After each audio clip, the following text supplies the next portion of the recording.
ఉన్నప్పుడని నీకేం గుర్తురావు, నీకు ప్రతిపక్షంలో ఉన్నప్పుడని నీకు అన్నీ గుర్తొస్తాయి.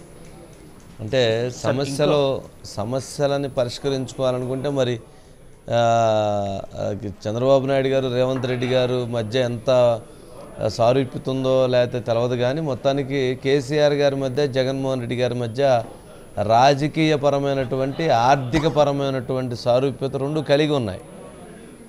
మరి ఆ రోజు 2019లో చంద్రబాబు నాయుడు గారిని ఓడించడం కోసం రిటర్న్ గిఫ్ట్ ఇస్తామని చెప్పి జగన్మోహన్ రెడ్డి గారితో కేసీఆర్ గారు చేతులు కలిపి ముందుకెళ్ళినటువంటి సందర్భాలు, చంద్రబాబు నాయుడు గారిని అరెస్ట్ చేసిన తర్వాత కనీసం నిరసన తెలియజేయడానికి వీల్లేదని చెప్పినటువంటి అంశాలు.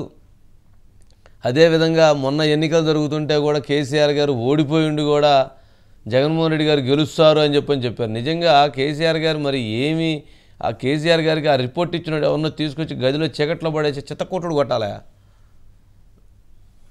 ఇప్పుడు ఆ సర్వే ఇచ్చిన రిపోర్ట్ కొద్దిగా జ్ఞానం ఉండాలి కదా. మరీ 164 తోటి ఓడిపోతుంటే 11 స్థానాలు వస్తుంటే జగన్మోహన్ రెడ్డి గారు గెలుస్తారు అనేటువంటి అభిప్రాయం ఉంది. నేను జగన్మోహన్ రెడ్డి గారు గెలుస్తాను అనుకున్నా. 2 సార్లు చెప్పారు. ఎందుకు ఆయనకి నాకు సర్వే రిపోర్ట్స్ ప్రకారం ఆయనకు అవసరమా? ఇప్పుడు మరి అంతకుముందు ఎన్నికలు జరిగినాయి కదా. చంద్రబాబు నాయుడు గారు ఎప్పుడన్నా రేవంత్ రెడ్డి గారు గెలుస్తారు, కాంగ్రెస్ పార్టీ గెలిచిద్దని అన్నాడా? అనలేదు కదా. ఆయనకు లేని ఇది నీకు ఎందుకు? అంటే మనం కొన్ని పదాలు వాడకూడదు, కానీ కొంచెం సభ్యతా సంస్కారంతో మనం ఆలోచించాలి. కానీ ఇప్పుడు ఆయనేం మాట్లాడలేదు కదా. 6 నెలల క్రితం జరిగిన ఎన్నికల్లో కేసీఆర్ గారు ఓటమి చెందుతాడు, రేవంత్ రెడ్డి గారు గెలుస్తారని అనలేదు కదా. మరి రేవంత్ రెడ్డి గారి మధ్య వాళ్ళిద్దరి మధ్య కొంచెం సారూప్యత ఉన్నా కానీ అనలేదు కదా. సైలెంట్గా ఉన్నారు. ఎందుకు? అది మన రాష్ట్రానికి సంబంధించిన అంశం కాదు. సరే, ఎవరు గెలిచినా కానీ అది వాళ్ళ ఇదని. మరి మొన్న జరుగుతున్న ఎన్నికల ముందు ఎందుకు జనాలను ప్రభావితం చేయడం కోసం కేసీఆర్ గారు ఎవరినో ఒకరి చేత మైకి పెట్టించుకొని అదొక సెట్టింగ్ పెట్టించుకొని ఏమన్నారు, జగన్మోహన్ రెడ్డి గారు గెలుస్తారు, ప్రజలకి సంక్షేమం బాగా అందించారు. మనం ఓడిపోయి ఉన్నాము, మళ్ళీ ఆడకపోయి ఆయన గెలుస్తారని చెప్పటం. ఆయన గెలుస్తారని చెప్పి 11కు పోయింది.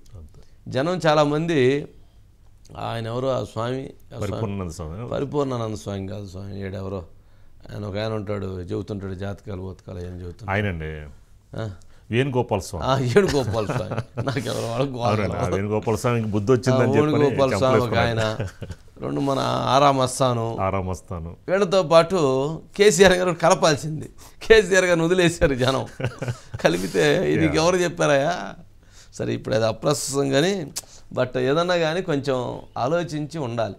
రాజకీయ నాయకుల మధ్య జగన్మోహన్ రెడ్డి గారి మీద ఎంత ప్రేమ ఉంటే, వాళ్ళిద్దరి మధ్య ఎంత అండర్స్టాండింగ్ ఉంటే జగన్మోహన్ రెడ్డి గారు గెలుస్తారని చెప్పుంటారు చెప్పండి. ఇవన్నీ పైకి కనపడేటువంటి షేడు వేరండి. రాజకీయ నాయకుల మధ్య బయట కనపడుతున్న షేడు వేరు, లోపల జరుగుతున్నటువంటిది వేరు.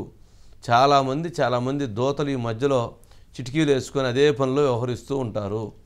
చాలా జరుగుతూ ఉన్నాయి. గతంలో చాలా జరిగినాయి, ఇప్పుడు జరుగుతూ ఉన్నటువంటి పరిస్థితి ఉంది.